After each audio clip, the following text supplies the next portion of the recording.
Assalamualaikum warahmatullahi wabarakatuh. Tanaman kopi dan karet dalam satu lahan.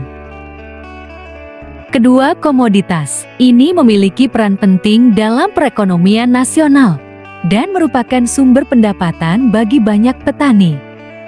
Dengan menanam kopi dan karet dalam satu area, petani dapat meningkatkan pendapatan mereka secara signifikan karena dapat memanfaatkan lahan secara lebih efektif dan menghasilkan dua jenis produk yang memiliki nilai jual tinggi.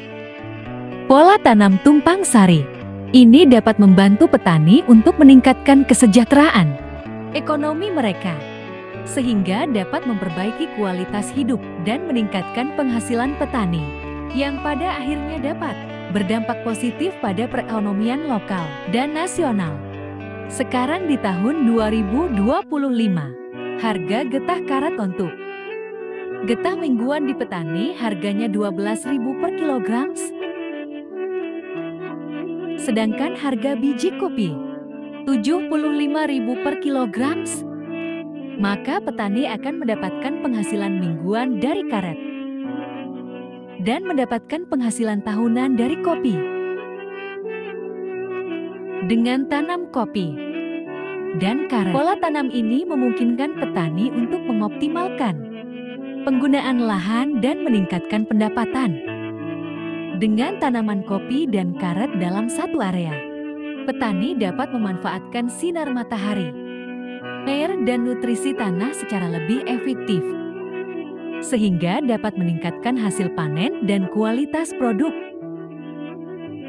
Ini contoh kebun yang ditanami karet dan kopi dalam satu lahan. Tanaman karet atau balam lebih kurang sebanyak 120 batang. Dengan jarak tanam lebih kurang 4 meter dikali 3 meter. Dapat menghasilkan 120 kg getah karet per 10 hari. Sedangkan tanaman kopi ditanam di sela-sela pohon karet dengan jarak tanam kopi lebih kurang 2 meter kali 2 meter. Sesuai dengan jarak tanaman karet. Tanaman kopi yang ditanam adalah kopi robusta yang sudah disambung pucuk.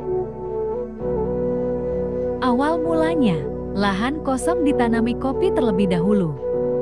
Setelah tanaman kopi berusia 3 tahun, dengan ketinggian lebih kurang 1 meter sampai 1,5 meter, barulah ditanam bibit karet. Kopi usia 3 tahun atau kopi lancuran membutuhkan sinar matahari lebih kurang 50–70%. Pada usia 3 tahun atau 4 tahun, tanaman kopi sedang mencapai puncaknya, berbuah lebat atau masa keemasannya. Setelah itu, tanaman kopi buahnya akan standar-standar saja. Kemudian sebaiknya tanaman kopi di bawah pohon karet dilakukan sambung pucuk karena akan lebih mudah berbuah. Untuk tanaman karet dari bibit unggul akan berproduksi pada usia 6 tahun. Baru bisa disadap dan menghasilkan getah. Untuk perawatan dan pemeliharaan pada kebun, tumpang sari antara karet dengan kopi, diperlukan pembersihan gulma atau rumput minimal 2 bulan sekali.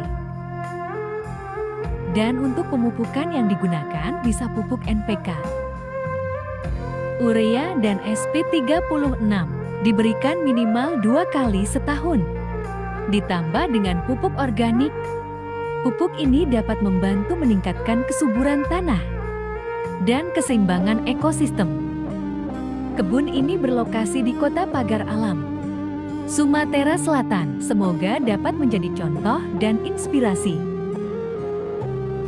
Sebenarnya tanaman kopi sangat membutuhkan sinar matahari dan tidak membutuhkan terlalu banyak naungan.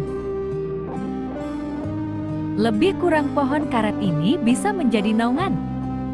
Tetapi karena Karetnya sudah banyak jati.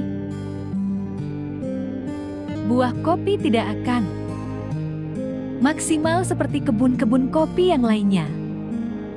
Jati dibutuhkan pupuk untuk meningkatkan buah kopi. Sedangkan karet ini dapat memberikan penghasilan harian mingguan dan bulanan. Kebun-kebun kopi sekarang sedang berbuah dengan ukuran buah yang sebentar lagi akan bisa dipanen. Jadi beginilah penampakan kebun kopi dan kebun karet.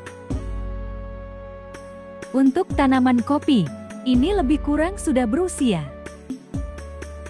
8 tahun. Kopinya sudah dilakukan sambung pucuk atau stek. Sedangkan tanaman karet ini lebih kurang berusia 8 tahun. Jati sudah disadap dan sudah menghasilkan getah. Buah kopi sekarang masih hijau-hijau. Dan sebentar lagi pada bulan 3 atau bulan 4 akan panen. Awal panen buah kopi. Jati tanaman karet dengan tanaman kopi dalam satu lahan dapat memberikan 2 penghasilan, penghasilan mingguan dan penghasilan tahunan. Semoga ini dapat menjadikan inspirasi untuk teman-teman petani kopi dan petani karet untuk kita sharing dan berbagi ilmu. Bisa komen di kolom komentar. Nanti kita bisa tanya jawab dan bisa saling berbagi antara tanaman kopi dan tanaman karet dalam satu lahan atau dalam satu area ini.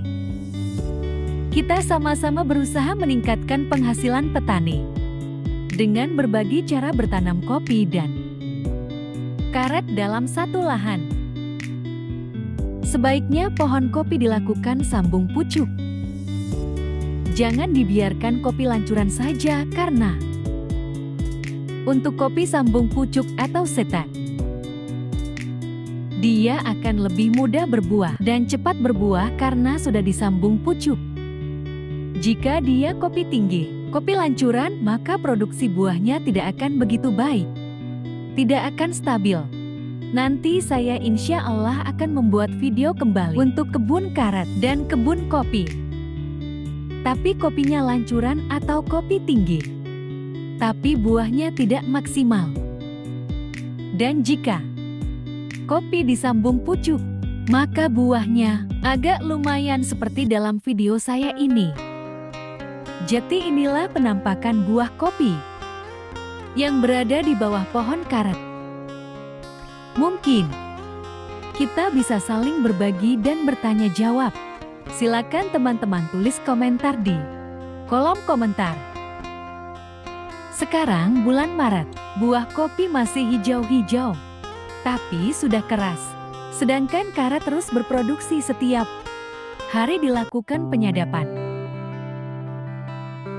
Beginilah kebun karet dan kebun kopi dalam satu area, dalam satu lahan.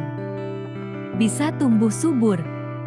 Tapi tidak lupa kita lakukan perawatan dan pemeliharaan secara teratur.